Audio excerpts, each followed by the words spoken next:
All right. How's everybody doing today? I'm your host, American Lumberjack, aka Frankie, and this is TimberTalk, navigating the political forest, and we are live for another trip through the forest of truth, political truth that is, and any other truth that is out there that needs to be heard. We are going to have a good time today, as always, but as always, we also must start with giving the Lord above thanks for another day. So if you will join me in prayer, we'll get right to that navigation. Dear Heavenly Father, God, we thank you for today. We thank you for blessing us for another opportunity to draw breath amongst the earth. Lord, we bless your name with truth. We bless your name with love and grace and mercy, Lord, that you bestow upon us. So, Lord, so we rescind that back to you with glory and worship, God. We thank you for just blessing us with the ability to critically think and see truth for what it is and not be blinded by the lies of the enemy. So God, with that being said, we thank you for this opportunity to speak to the masses and give you praise, glory, and honor. In Jesus' mighty name I pray, amen. So today we're going to dive into quite a few things that have been plaguing America and that continue to plague America, and also things that are changing within the Catholic Church as well. I am not Catholic, but if you are professing the name of God, we need to address some things, and today we're going to address those things because this is not just a political show. It is also a show that gives glory to God for allowing us to do what we do. So we have a Bible verse for you today coming out of Micah chapter 3, verse 1 and 2, and it says, "Hear, I pray, O heads of Jacob." Jacob is Israel, for those that don't know. This is before Jacob got that name change.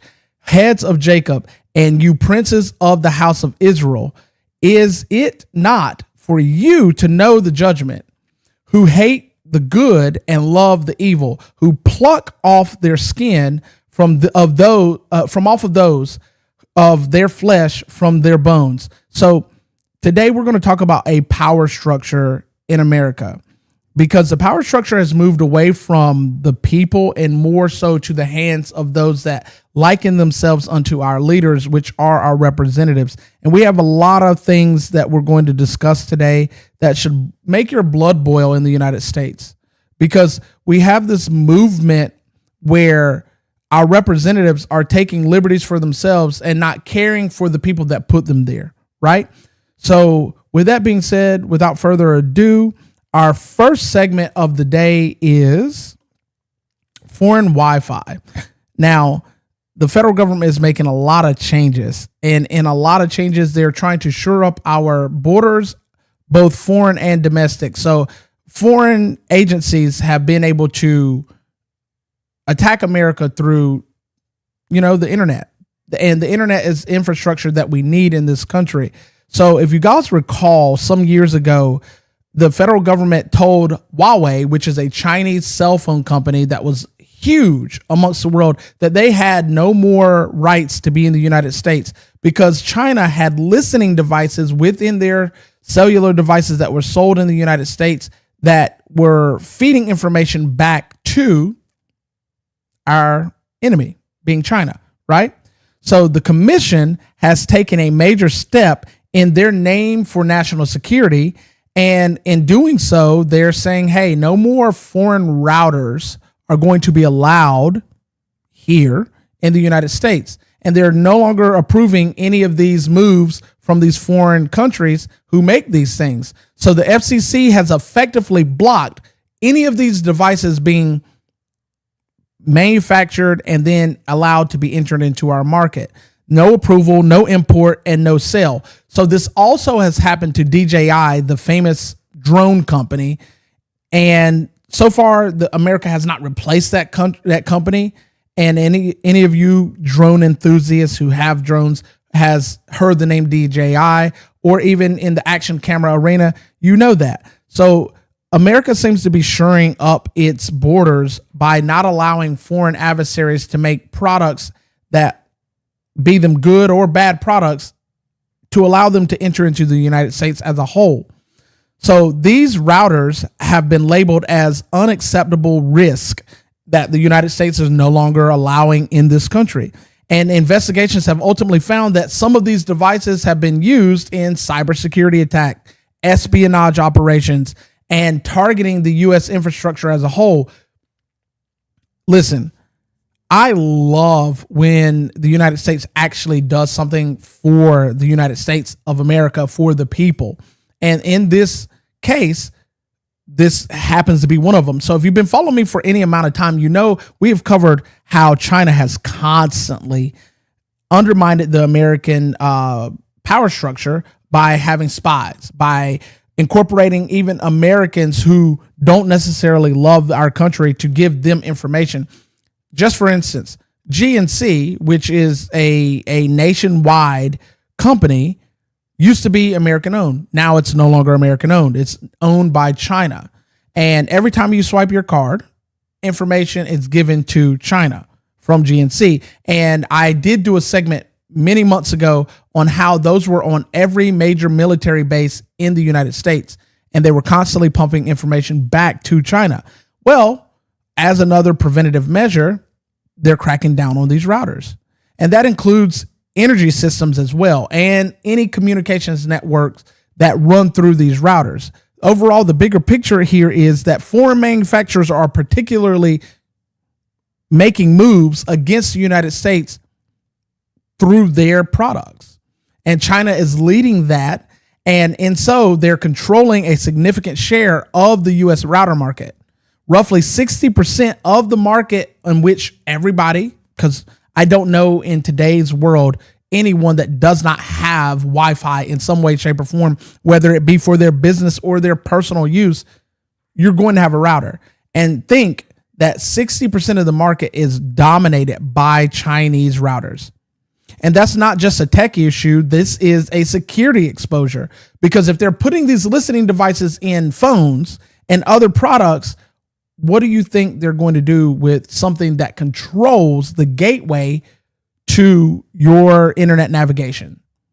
And story that I didn't bring to you guys before, some foreign made televisions, being the smart TVs, are taking a screenshot every 400 to 500 millisecond of what's on your screen and pumping it back to that company. So if you have these smart TVs, you're not secure. And they call that the ARC system. And there are some court cases that are popping up against that to really put a damper on that, saying, hey, this is an invasion of my privacy. But people don't read. And because they don't read, they don't go up and read through that terms of service and terms of use on that TV or phone even, because you think that I purchased this is mine. And once it's mine, nobody else has any control over it. Well, they do, because you're using their services, and they put these chips in these things that can relay information back to the manufacturers. For instance, you guys all recall, you'll be talking around your phone, saying certain words, and then next thing you know, you're scrolling and you see an ad for something that you talked about. I need a truck part for this truck. And next thing you know, you're getting ads for that particular truck and that particular part. The problem here is China does that as well as the United States. Let's not be obtuse here. They do that in a way to gain leverage over the United States and its government so they can have a technological advantage. Well, the Trump administration has put in a stop to that. The internet is not just some type of convenience. It's full-blown infrastructure that has become a staple in everyone's life. You can't escape it. You're going to have to use the internet in some way, shape, or form, because we've been pushed to that way, whether you're Amish or not. Eventually, you won't get away without having to interact with the internet, whether it's swiping a card or your social security information. You're going to have to interact, and you don't want that information being funneled through some type of pipeline that gives the adversary a leg up, whether it's your browsing history or your private conversations. I don't believe even the internet being used in the United States should be able to be attained by the federal government. And we do have some other stuff in this episode today that is going to raise some alarm bells for you that might make you think twice about your access to the internet and how you function on the internet. But every single router and modem as well is a gateway, because some people forego buying a or receiving a internet service provider router and modem combo or modem, and they go out and buy their own, and you don't know what to look for. And most people say, hey, get the best one. Or your Best Buy or Staples person tells you this is the best one, and you buy it not knowing that you're giving up your information to some or potentially some nefarious means. But every network is a potential access point for China at this point in time. If the hardware is compromised overall, the system is compromised as well. So right now, this ban that's coming up is not going to ban any current routers that are purchased, but from the foreseeable future on, it is going to be a blanket ban on anything coming out of China.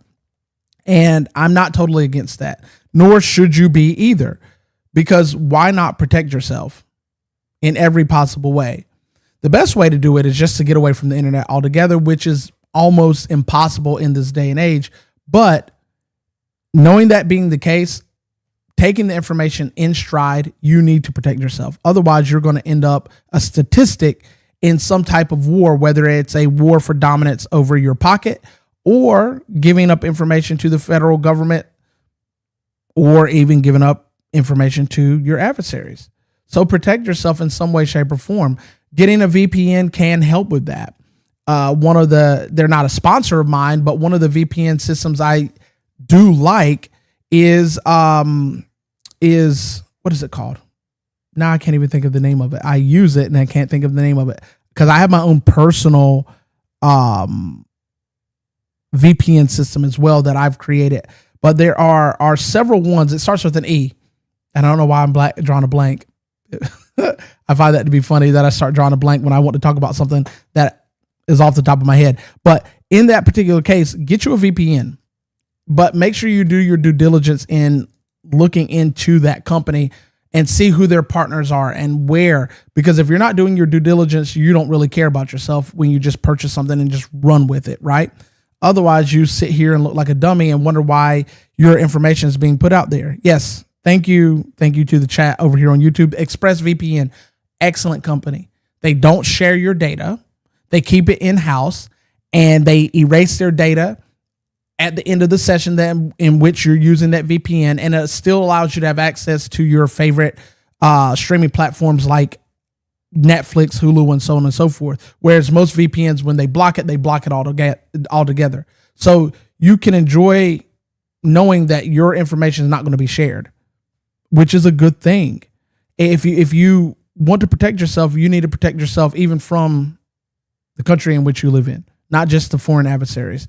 Our next topic at hand, next segment, is the Golden Dome. This is a follow-up of a segment I did earlier this year. And we all know that Trump is huge on the Golden Dome. He wants this Golden Dome, just like the Iron Dome in Israel. He wants the Golden Dome for America to protect our airspace. And even one point in time, China said that if America gets the Golden Dome, then they will dominate space, which I thought was kind of weird, because why are you worried about how we protect ourselves? It's kind of weird, right? So the Golden Dome continues, which Trump has stated on multiple occasions, this is the future of defense.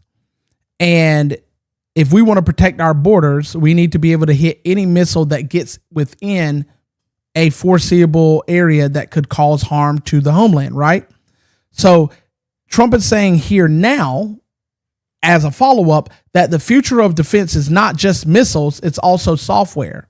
And in so, 2 tech companies are being plugged for the defense systems that are going into this Golden Dome. And one of those is Anduril Industries, and the other one is Palantir Technologies. And they are helping build the core system behind the Golden Dome. Now, the system entails a massive U.S. missile defense project, which is designated to detect and stop any ballistics missiles, cruise missiles, and hypersonic threats. Now, you've heard, if you've been listening to the news, the news media, they say, we have nothing that can stop a supersonic missile or a hypersonic missile. Well, this system is supposed to be able to detect and stop that before it ever becomes a threat to the homeland.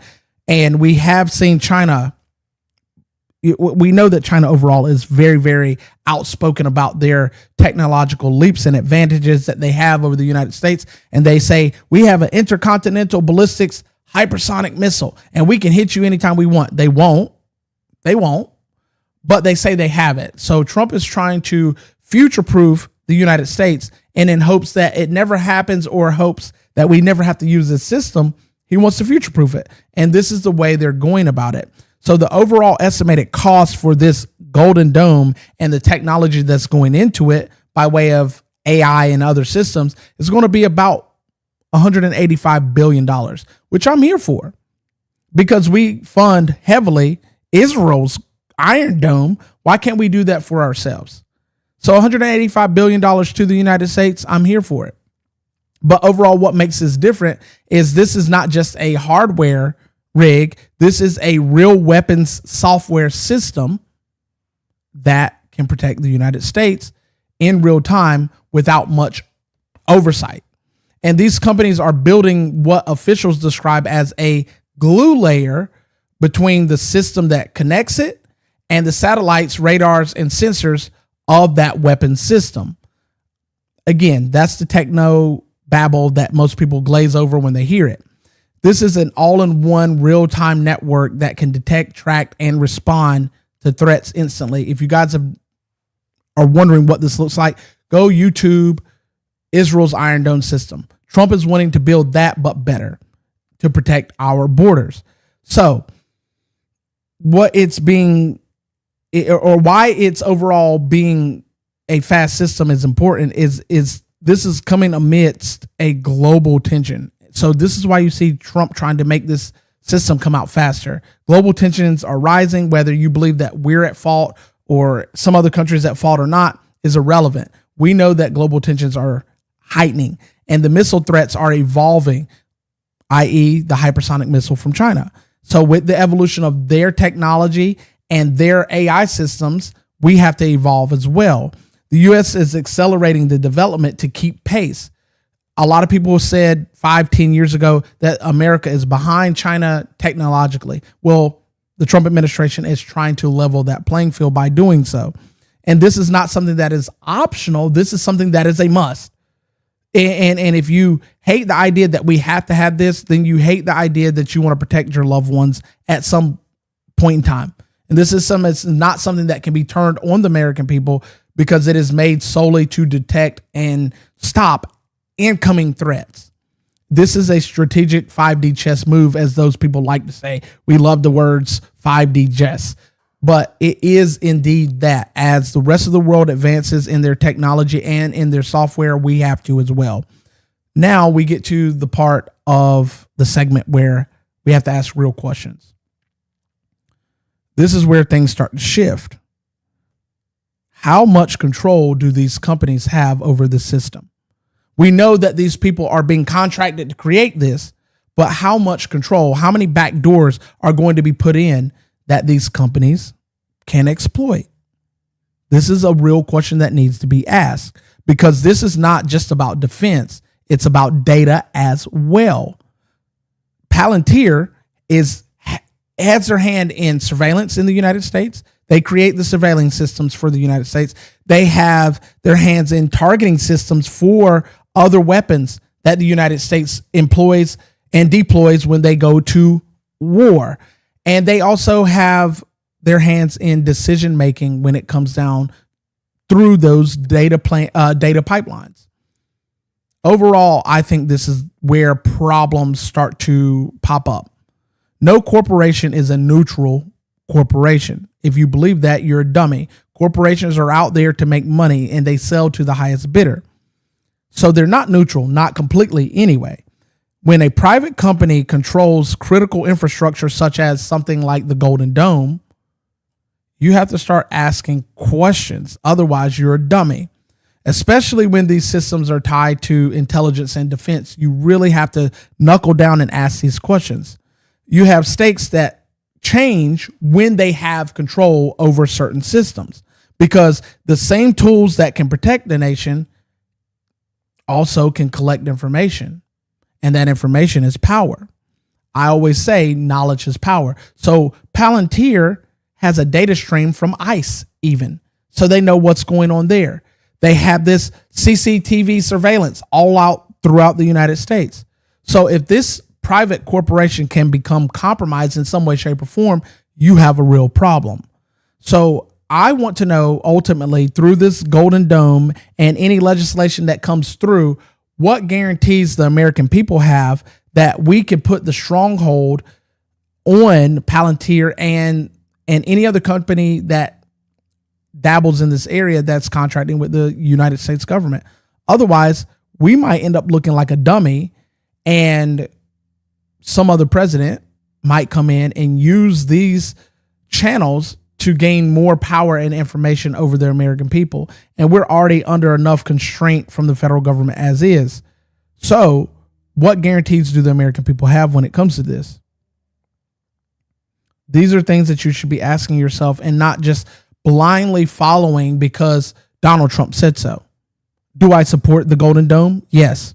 Do I want the Golden Dome? Yes. Do I want private corporations that are contracted by the federal government having carte blanche control over what the data streams have in them? No. And you would be a fool to say, oh, well, the federal government would never let them have it. Let me tell you something about technology. As someone that has a degree in computer science, there is always a back door for the creator of a system. Why? Because if the system needs to be repaired, they need to be able to get in and do so. And if they want to control the system, they need to be able to get in and do so. There's no such thing as a end-all, be-all, end-to-end encryption where nobody can get through it. You can only beef up the system, not actually prevent it in totality, because if it can be created, it can be uncreated. If it can be stopped, it can be not stopped. It just determines who is at the helm when they're trying to get through these systems. So just something to think about, food for thought. Otherwise, you're going to end up being a statistic in this anomaly that is the growing war between technology, between nations, instead of someone that protects themselves. And we don't want people being fools because we have enough of those in office, out of office, and around the world overall. Oop. Boop. Here we go. There we go. Fantastic. Our next story here is race for AI. Keeping the trend going, there is a huge race for AI, and it's accelerating at a tremendous pace. The White House is not waiting for any red tape or anything to come up. They're jumping on it right now. President Donald Trump is bringing in some of the most powerful names in Silicon Valley. Overall, who's involved? This administration is pushing for a stacked lineup with the new tech council that has been created under the Trump administration with leaders like Mark Zuckerberg, Larry Ellison, and Jensen Huang. Now, if you don't know who Mark Zuckerberg is, you're living under a rock. If you don't know who Larry Ellison, aka the leader and creator of Oracle and the purchaser of TikTok, then you are lost. But these names are being pulled in to push the United States forward with AI. I'm going to give you the information, then I'll give you my opinion on this because I think we probably share a very similar opinion on this matter with those names in that lineup. And this is not a small advisory group that's being created. It's a high-level effort to shape policy on artificial intelligence and national security and economic competition. I can hear the left now. They're only doing this to pad the pockets of the people that they like. And in some way, shape, and form, I can agree. Don't disagree. However, who else is going to do it? There are no other companies really that have the capacity to create some of the same things. But at the same time, can we really trust, like I said in the last segment, can we really trust these corporations? This is something that is creating competitions between nations. But if you know good old Zuckerbot, as some like to call him, he's shared information with other nations. How can we trust he won't do the same? But overall, the objective is clear. Keep the United States ahead of the AI race, ahead of China, ahead of Russia, and any other adversary that might use their advantage to edge us out on the world economic stage or military stage. The strategy leans heavily towards the private sector of innovation, but the problem with the private sector is you and I don't get to know what's going on. The private sector moves very quickly. This is why the federal government uses it over the public. The public tends to be kind of slow in some facets, but they build fast, they build first, and then they shape the policy. Instead of relying on a slow federal system overall, this administration is pulling in corporate leadership to guide the national strategy. This is where I start to have a problem with Trump, because I am capable of supporting the man and critically critiquing the man at the same time. Trump overall has always been someone that falls prey to success. And what I mean by that is he is someone that often sees success and tries to pull that success in to make himself more successful. And in that, you might pull in snakes. And in this case, I see snakes at the table. I see people that have made promises under the Democrats and then forsake the promises under the Republicans. I see the snakes that have made promises under the Republicans that forsake those same promises under the Democrats. The focus is overall for this little conglomerate that they built is to unify a direction that protects America rather than patchwork by the state doing it in state to state. They're saying that we'll just overhaul it. But again, we have to ask the real questions. What is at stake here? And that's what I've touched on several times already. These are some very prominent and powerful people in the world of data and technology. And being that all of our information is out there, if you have the internet anyway, you don't want to give these people more access by way of federal means. See, when it's just a private company, the federal government can put a stipulation on it. But when the federal government puts their hand in it, the federal government doesn't usually strangle itself very much or control itself very much. The federal government is very unregulated, as we have seen over the years. And many Americans overall are already on these platforms that are out there by these companies. But do you fully trust them? Ask yourself that. Do you really, truly, fully trust Oracle, which created Java, and most computers use Java? Do you trust Facebook, Instagram? Do you trust WhatsApp? And if any of those are no, then you probably shouldn't trust this advisory board. And this is where I said Trump becomes a victim of his own success. He becomes a victim. This is where strategy meets reality. If AI is the future, then the people that are shaping it matter. If these people have a blackened past, can we really just say, hey, because they're the best in the area, we got to trust them? Because these companies are not just building tools. They're managing data, they're controlling platforms, and they're influencing the system.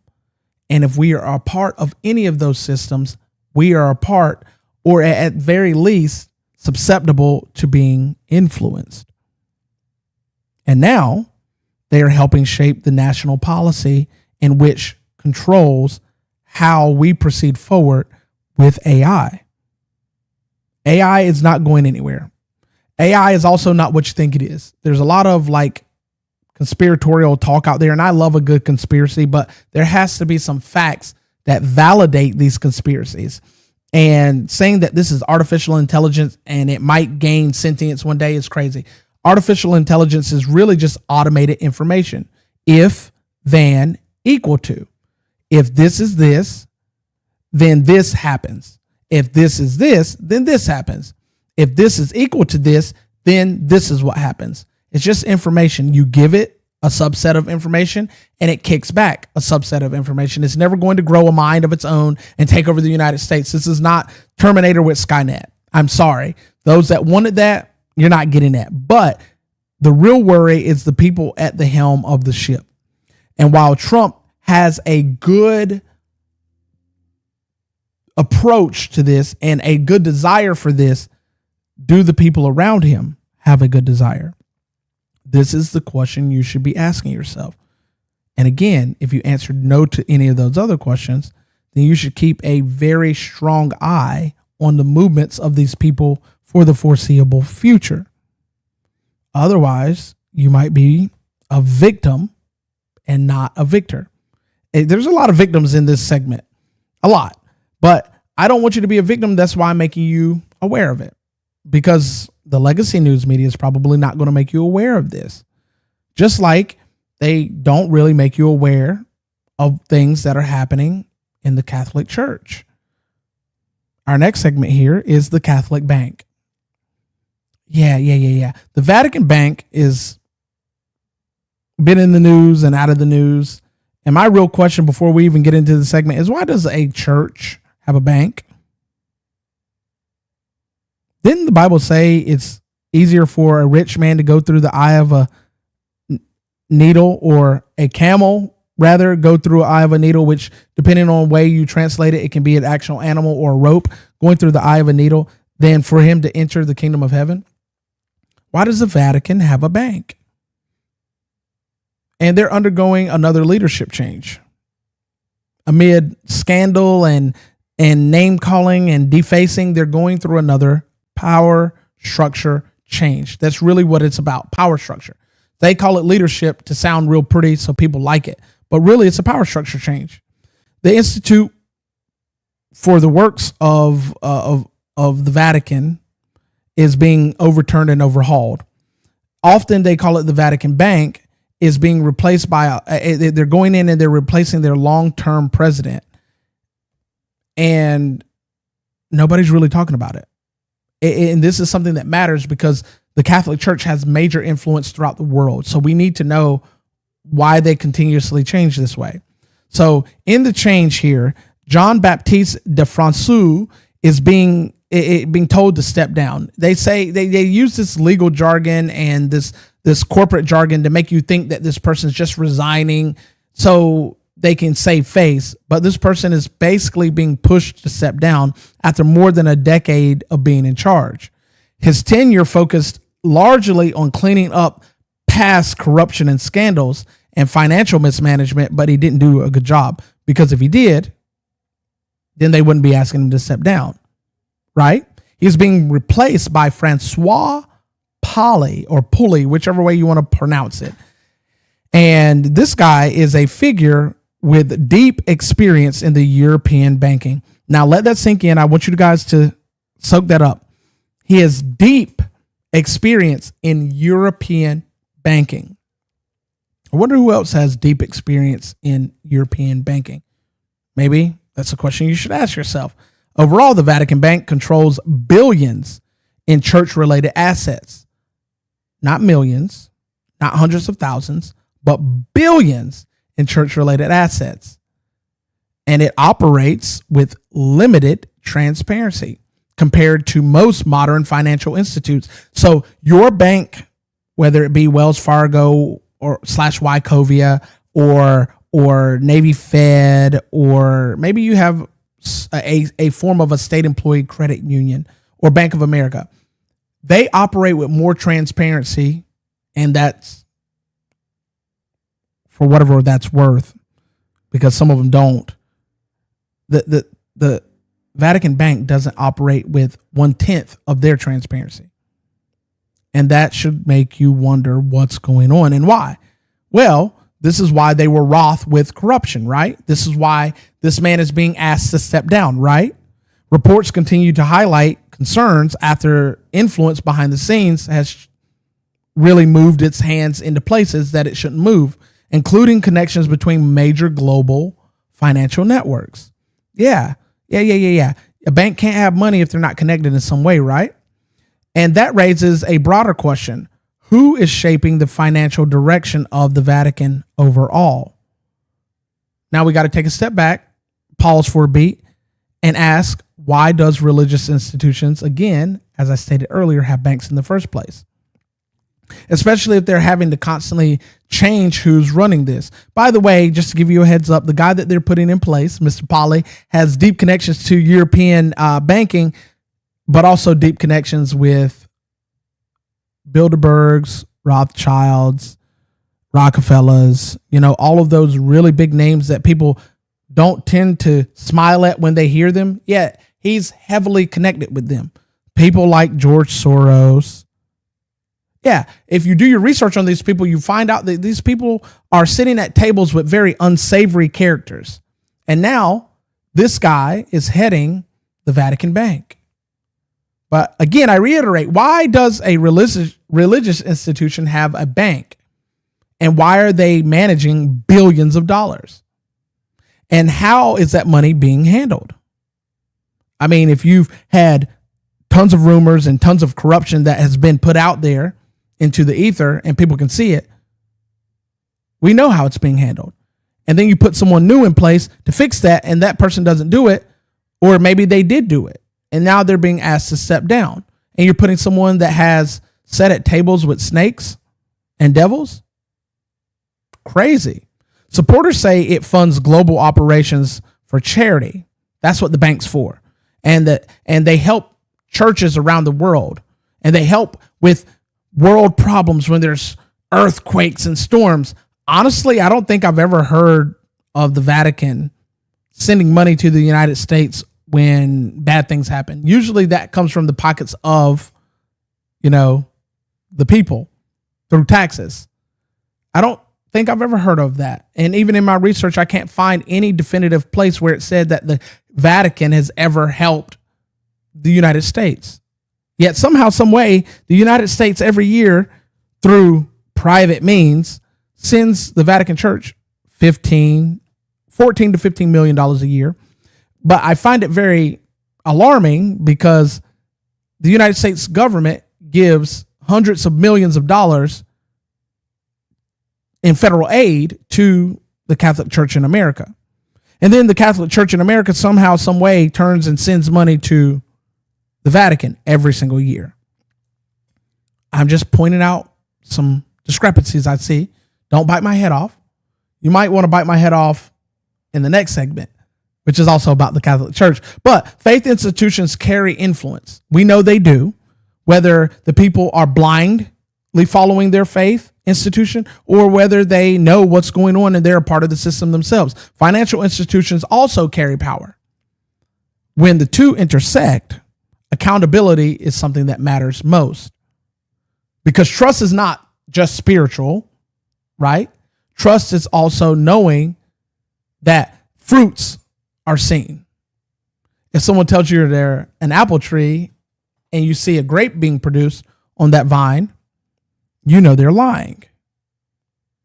You cannot have both. When money gets involved, corruption gets involved. And we're seeing that people and chess pieces are being moved around the Catholic Church, more expressly, the head of the Catholic Church, the Vatican. So you should start asking yourself some questions as to why the Vatican has a bank. And I want people to ask these questions, not because I don't like the Catholic Church or anything. My feelings aren't there at all in this. I just think you should ask the questions. And when you ask the right questions, you get the right answers. But if you don't ask questions at all, you look like a dummy. So why is this man, Mr. Pauly, who has deep ties to very unsavory characters, especially one that has plagued the United States for years, George Soros, who has openly spoke out against the United States and wants to see the fall of the United States, you're putting a man in charge of your financial institute that you really shouldn't have, that hates America, which is one of the largest contributors, actually not one of, it is the largest contributors through the Catholic Church in the United States that funnels money to you every single year, which coincidentally gets some of that money from the federal government, even though they will say, when you look it up, does the United States government give money to the Vatican? They'll say no. Yet somehow, some way, 50 countries every single year give donations to the Vatican. And I wonder if those countries ever see the Vatican give back to them. Just food for thought. Keep your head on a swivel when it comes to these type of things. Otherwise, you might get your head chopped off. And in this case, our next story here, we have the head. Where is that story at? Where's it at? Nope, that one is not that one. It is right here, I think. Right there. Nope, not that one. Nope, our next story is a video. Sorry, I apologize. So I lost track. So this particular segment is a video, which is also talking about the Catholic Church, which is crazy, by the way. So I'm going to play the video before we get into this particular segment. I was wondering why. I was like, where's this at? But I know where it is. So we need to switch over to this right here and take a gander. It's not really much to hear, but this lady right here you see is being confirmed. She's being confirmed. I solemnly commit myself before you to the service of the Church of England, the Anglican Communion, and the whole Church of Christ throughout the world, that together we may proclaim the gospel of Christ, who reconciles us to God and breaks down the walls that divide us. Let us greet our newly installed Archbishop.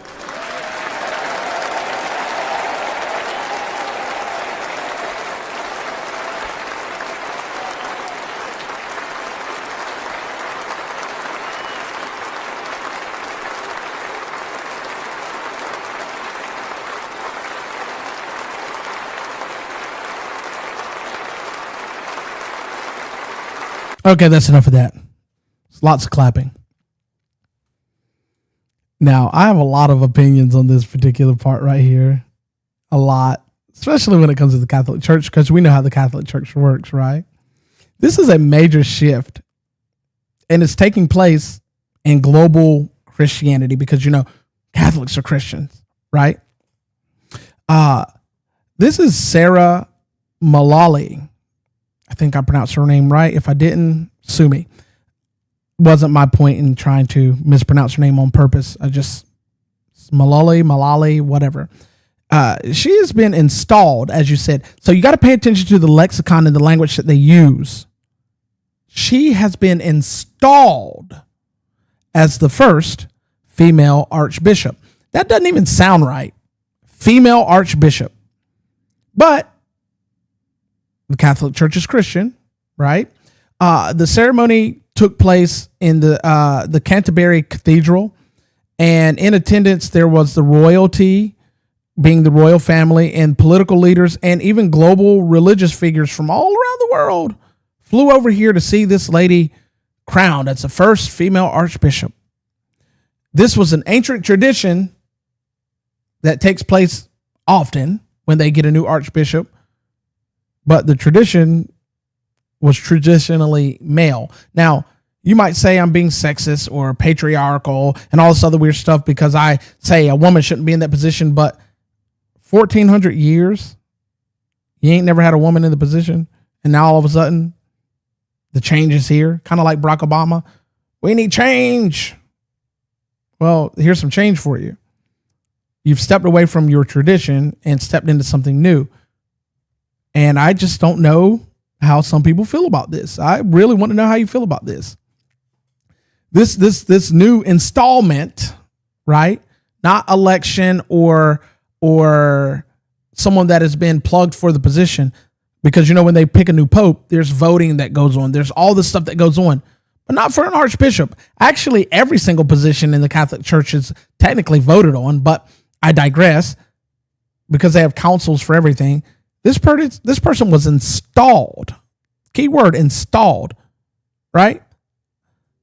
This follows the resignation of Justin Welby, the previous archbishop. I wonder why he, had to resign. Again, if you listen to what I'm saying, when they use words like resignation, there's usually a reason why. And it's normally not good, but in order to save face, they use the big word like resign. Even though it's a small word, it's a big word when it comes to corporations, which the Vatican is a corporation. The Catholic Church is a corporation because they have the bank, right? They have an institution of finances. His departure came amid an ongoing fallout from abuse scandals. Oh, goodness, I told you. I let you think that I didn't know, but now I know. Now you know that I know, and you know as well. He had to depart for ongoing fallout over abuse scandal allegations. that continue to impact the church. So it's like the church is trying to clean themselves up, but they keep putting crappy people in positions, i.e. Pauly, who's taken over the financial situation of the Vatican Bank. You put this man who is sitting with and laying with snakes in a position to control your finances. And the guy before that you brought in to get rid of the scandals and the negative connotations, and he didn't do a good job, or he did do a good job and you didn't like how he was fixing things. At the same time, the church is facing a declining attendance, internal division, debates over doctrine and identity. Doesn't sound like Christian very much to me, but whatever. They do whatever they want over there. The bigger question is, with all this change taking place inside the church, things really seem shaky. These religious institutions that say their foundation is Christ, although Christ condemned religion, often, they are having their foundation shaken. Why is your foundation, if it is Christ, shifting? I recall the Bible talks about when you build on sand versus building on stone, sand washes away when the tide comes in. When you build on stone, it doesn't. Why is your foundation shifting in the Catholic Church? When your foundation shifts, people start to notice. I start to notice, and I'm not Catholic, but I do love my Lord and Savior Jesus Christ with all my heart. I love him. With your membership declining, leadership is under pressure to find new membership. I.e., if you followed me earlier this year, we talked about how they use the sexy fathers. Yeah, they had a whole convention of all the internet fathers coming around with their sex appeal to get Generation Z to come in. Don't know where the Bible says use sex appeal to get followers. Pretty sure it says make disciples out of the Great Commission. Very strange. But now you have this system in turmoil. This Christian system in turmoil where you're putting women in positions for what? I've never seen anywhere in the Bible where God desired for a woman to be at the head of any system. Nah, never. What's next? A female pope? Boy, I would love to see the day when this happens. Oh my gosh. Heads will start to explode. It's crazy. But with memberships declining, leadership is under pressure, and truth is being questioned. There is a deeper issue here in the Catholic Church. Some of you have to ask yourselves some hard questions. I mean, hard questions. Are they still standing on what they claim to represent? Did they ever stand on it in the begin with? There are a lot of things where you don't have to look under or flip a rock or do any crazy thing to find that the Catholic Church does that is absolutely positively anti-biblical. Anti-biblical. Nowhere in the Bible do you see bishops being females.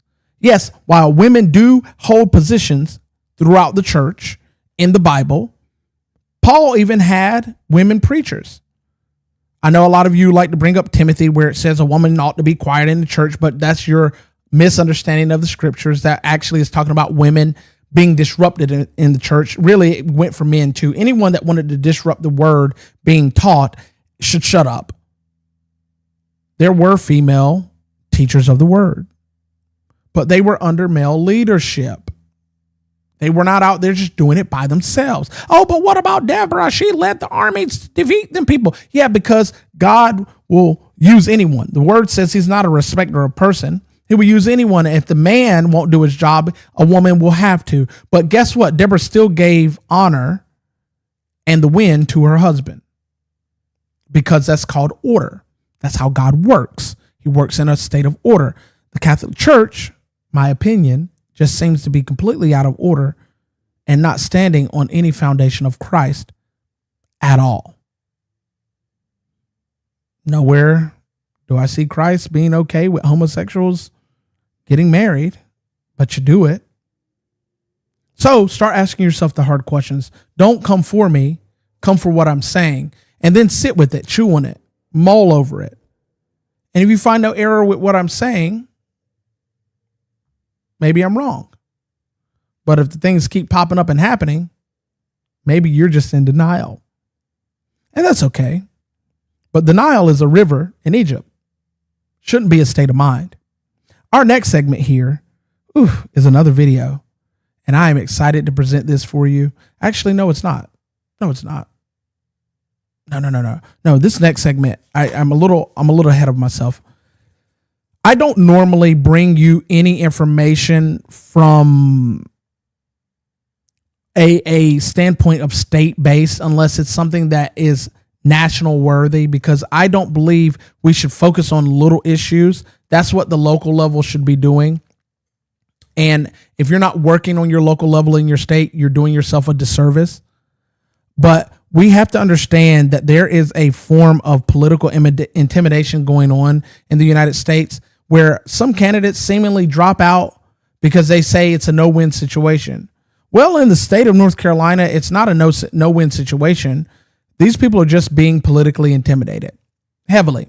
A political candidate in North Carolina has now stepped out of the race, not because of lack of voters, not because of no support, not because he didn't have a chance of winning, but because of violence.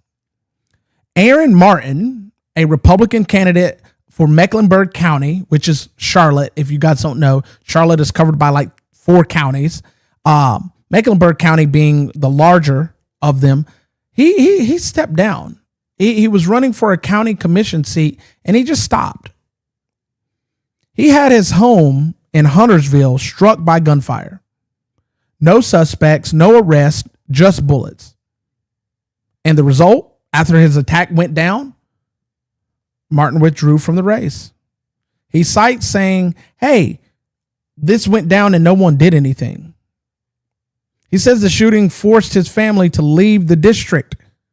Not only did he step down, he moved, which means he is no longer eligible to run. You have to let that sink in. And I know you can say now, well, maybe it was just an act of violence that just so happened. This man lived in a very prominent, upscale, nice neighborhood where this type of stuff doesn't happen. Political participation is ended for this man, not because he lost a race, but because of intimidation. No debate, no campaign, no election night, just intimidation. Overall, why this matters is this is not just a local story. When a candidate is targeted, i.e. Donald Trump being shot at, i.e. other people having their homes raided by FBI agents, when these people are targeted, the result is their removal from the ballot. Nobody in their right mind is going to stay fighting a fight when their family's at risk. The system itself is affected when this happens because you could potentially lose a strong candidate that actually goes in to help the people and not out there to up their social status. Because elections are supposed to be decided by voters, not fear.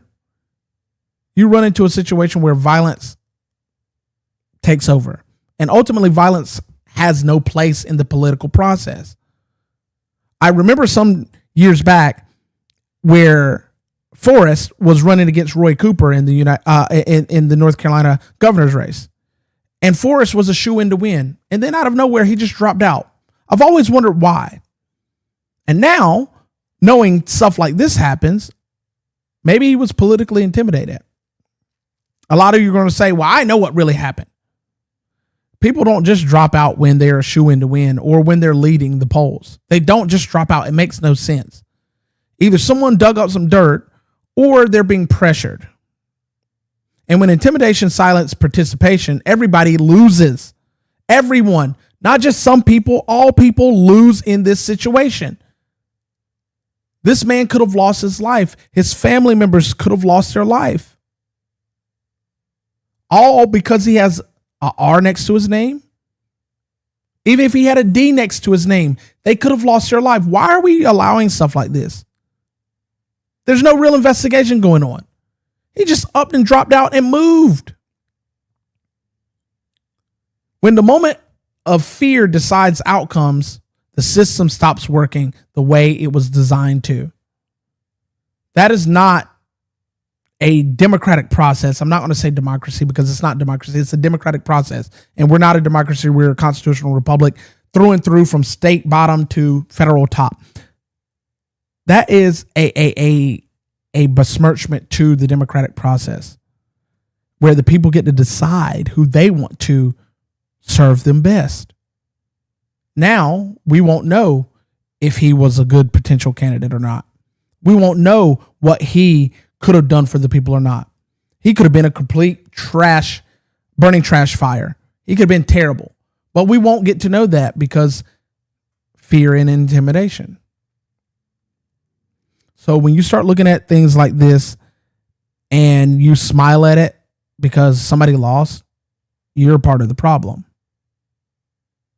Also, something that's a part of the problem is our next segment here. This is something at the federal level that is a huge problem. So I have a video for you that is really good. John Kennedy is one of my favorite senators. He is the senator for Louisiana, and I love John Kennedy. John Kennedy is a great senator. He's old. A lot of people say he should probably resign because he's old, but he's sharp as a tack, and he loves America. So let's check him out over here. Senator Schatz told me, we had a conversation last night, said he was going to object. I respect that. And if he has left the building, I don't want to go behind his back. I mean, I could move to reconsider and blindside him, but I don't want to do that. So why can't I move to reconsider, subject to us waiting for Brian to get back, so he has a full opportunity to be heard? Can I do that? There's no such motion. Sure there is. I just made it. Are you saying that the motion's out of order? Look, this is a serious matter now. Yes, it would take unanimous consent. This is a serious matter. Now, we've established that this resolution doesn't affect the House. It just says to the senators, while we're in a shutdown, no senator is going to be paid. You don't lose your money. You pick it up after it's over, after the shutdown's lifted. This went through the Rules Committee unanimously. Did I mention it went through unanimously? That every single Democrat and every single Republican said, yes, Kennedy, let's do this. And if a member of this body disagrees with what I'm doing, then by God, they ought to come down here and stand up in front of the United States Senate and stand up in front of the American people and stand up in front of God and stand up in front of country and stand up in front of all these people, these good people that aren't being paid, and say, here's why. Yeah, that's John Kennedy. He is funny, but he is honest. And looking back on his voting history in the Senate, I haven't really ever seen him vote for stuff that is trash. He has has had bad votes, but he's not really voted for things that are trash. And where is he wrong? Why should any form of Congress, whether Senate or the House of Representatives, get paid when the government is not open? Did you not know that the federal government is closed still? Half of it anyway. It's partially shut down. You get on an airplane, which I covered this segment. So this is technically like a little follow-up, right? Where TSA is not getting paid. DHS is not getting paid. They're just one step away from the military not getting paid. And the only reason I really think that the military is getting paid at all is because of this war in Iran. We got a war popped off. Trump's asking for $200 billion. But if you want to fly from one place to the next, know that everybody in the TSA is not getting paid. This is why wait times have increased 4 to 5 hours. And they're telling you to get there 4 to 5 hours early to make sure you get on your flight, or you might miss your flight. Imagine having a whole day planned out, things you want done. Get a fresh haircut, to get on the plane, to go fly, to go to your friend's wedding. And you can't do that because you got to be there 4 to 5 hours early. No pay, no government. While parts of the federal government are shut down. And like I stated earlier, thousands of government employees are still working without pay. Security, transportation, and federal services are all free of charge right now. And I know you're probably going to say, well, they're going to get paid later on. Back pay. They don't pay the bills now. People are still showing up with no paycheck. Bills are still stacked up. Those companies don't care. Insurance companies don't care. Light bill companies don't care. Water bill companies don't care.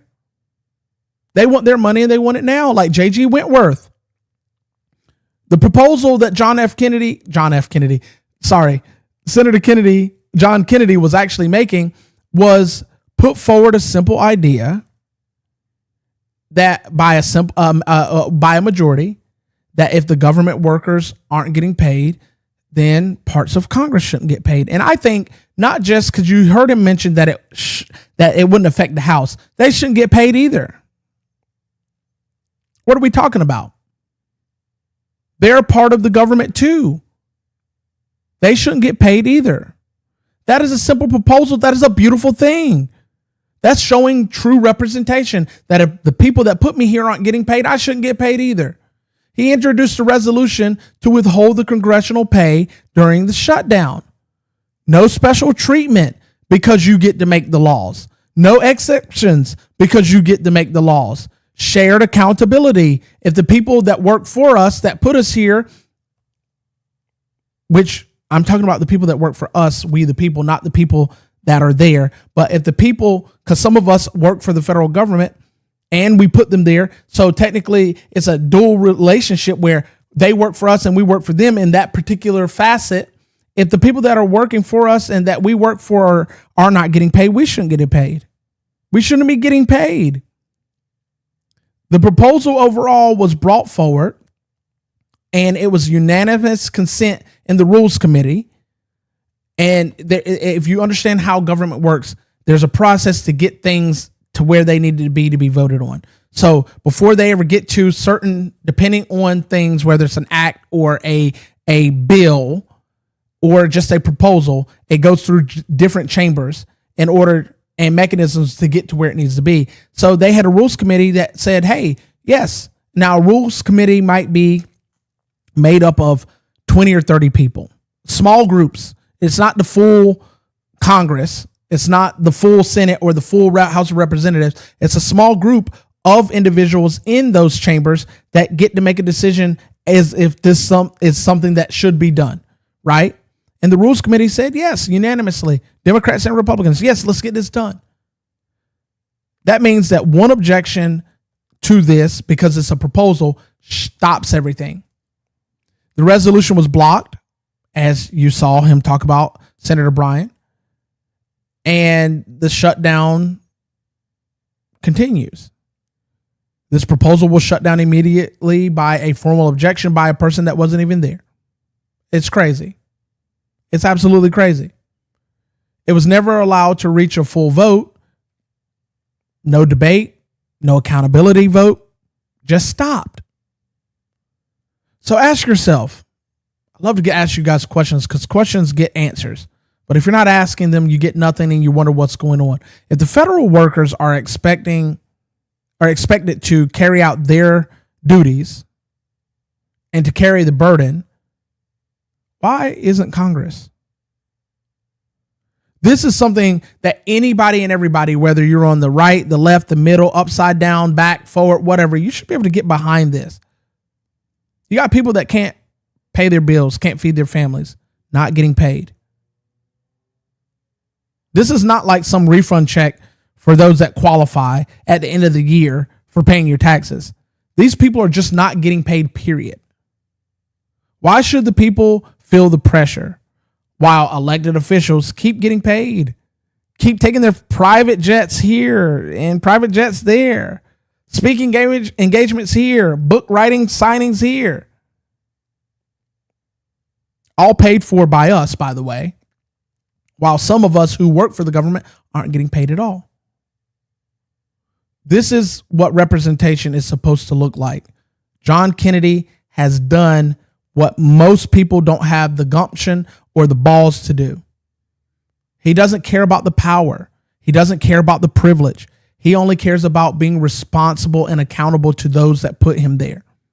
Senator Kennedy's proposal was simple. The government fails when it doesn't uphold these type of proposals. And if they stall out and shut down, then everybody shares the cost of that shutdown. Most of these people in Congress are millionaires. Think about that. Most of these people in Congress are business owners or lawyers or doctors. They're not hurting for money. But instead, the system's protected itself once again. Because the moment you tie consequences to leadership, you find out quickly who's serious about holding themselves accountable. And then you find out who's really comfortable in their own mess. This is sad. This is very sad. This should have been unanimous all across the board. Let's do it. We'll withhold our pay while everybody else suffers too. We'll suffer in the burden together. But no, you can't do it.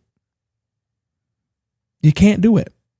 And overall, there's a common thread running through everything we've talked about tonight. You can feel it. Power is expanding, quietly in some places, aggressively in others, but expanding all the same. It shows up in the systems we rely on, in technology we trust, in institutions that are supposed to serve the public. And more often than not, it moves faster than accountability can keep up with. There is this thing that goes on that people like to ignore. It's called responsibility. And when you ignore it, that's where the problem begins. Because power left unchecked does not correct itself. It just consumes. It protects itself. It defends itself. And you see it. I see it. When the government workers go without pay, but leadership feels no consequences. When millions of people and decisions affect more people are made behind closed doors and then shielded from scrutiny, because you can't tell us that we did something wrong. We're the ones that are making the decisions. That's when problems occur. When fear replaces open debate, that's not how healthy systems flourish. That's not how they're supposed to function. That's how we start to break from top to bottom. And then we're the ones at the bottom left to feel the breaking. A nation does not lose strength from one big fell swoop. It happens in pieces here, pieces there, a chip here, a chip there. It's kind of like when you break your cell phone. You drop it one time, you get a tiny little crack. It still works fine. It's working great. And then you drop it again and you get another crack and it still works fine. It still works great. Then you get another crack and now the screen kind of sort of works sometimes and kind of sort of doesn't. Then you drop it again. It still works, but now you're getting shards of glass in your finger. That's how this happens. When responsibility is avoided, when accountability is delayed, and no one in charge actually steps up to carry some of the weight, the decisions that are made often reflect protection of the system and not the people that uphold the system. And when I say the people that uphold the system, I'm not talking about the people in the system. I'm talking about us. And eventually the people that are at the bottom, i.e. you and I, start feeling it. We start feeling it heavily. And that's why this matters. Not because of the headlines, not because of the politics, but because of the direction that our country is headed, because of what kind of country this continues to become. It's not what it used to be. And the course correction, bit by bit, is not taken, and it becomes too late. And then we run to a direction where there's no more rails for this train to go. You have to make a decision. And that's a tough decision. As always, make sure you're not one of the ones missing the forest for the trees. Thank you for joining me.